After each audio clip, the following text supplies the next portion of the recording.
Project 613, day 164. So we're talking about sacrifices. Yesterday we learned that there is the right time to bring the sacrifices, which is as soon as possible. Make sure to bring your sacrifices at the first available opportunity, which is the first holiday that comes up. If 3 holidays pass, you violated a prohibition of procrastinating from bringing your sacrifices.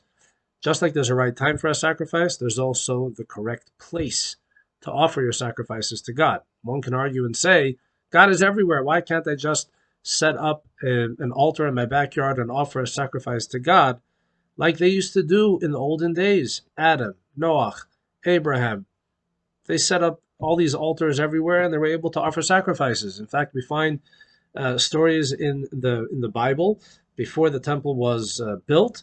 People were offering sacrifices in a lot of random places. And the thing is like this: the Torah says that when God is going to notify through the prophets to the Jewish people that He has a chosen place for His temple, from that day on, nothing else, no other place in the world is worthy of playing host to an altar to God.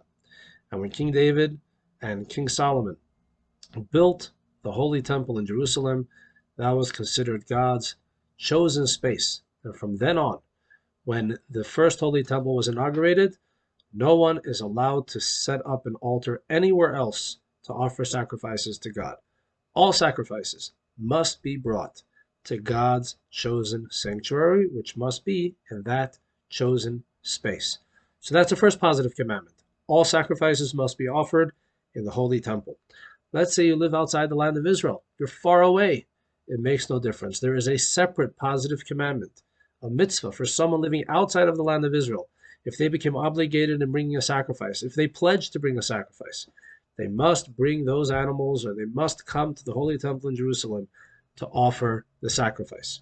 And finally, if someone slaughters a sacrifice outside of the Holy Temple, that is a violation of a prohibition, the negative commandment prohibiting us from slaughtering sacrifices outside of the Holy Temple. We must do this type of service only in God's chosen Holy Temple. Thank you for watching. More tomorrow.